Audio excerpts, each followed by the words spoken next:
Bon, vous avez toujours votre image là sur le côté. Vous la voyez, on va la déverrouiller. CTRL majuscule et on clique sur elle.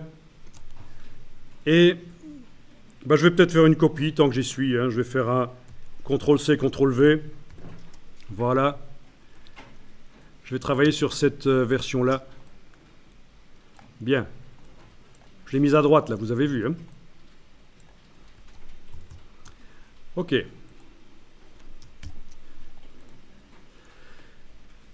Alors, je vais rapidement aller chercher une autre image, soyons fous. Alors, qu'est-ce qui accompagnerait bien ce petit plat délicieux? Un autre écureuil, certainement.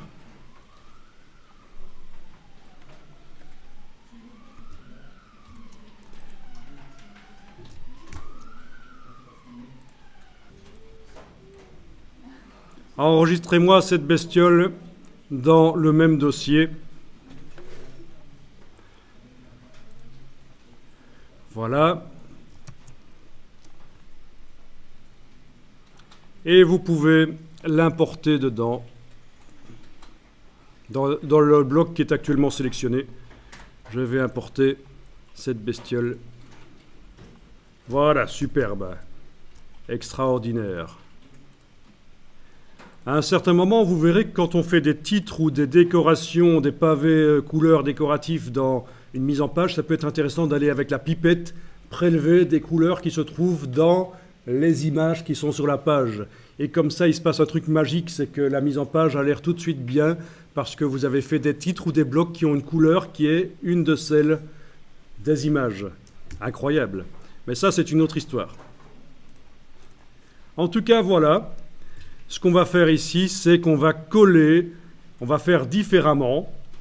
Parce que le problème de l'image que j'ai mise là, c'est que si le texte bouge, qui passe à la page précédente ou qui passe à la page suivante, l'image, elle va toujours rester sur cette page-là.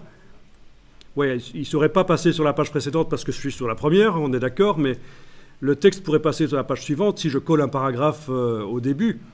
Logique, hein. Imaginons que le texte parle des écureuils et que je commence à coller un texte qui n'a rien à voir, l'image n'est pas au bon endroit, elle ne suit pas le texte, vous comprenez le problème. Hein.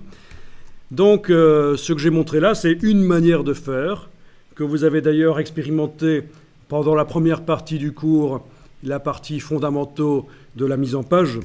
Mais nous, on va faire maintenant du flux continu avec du texte et des images.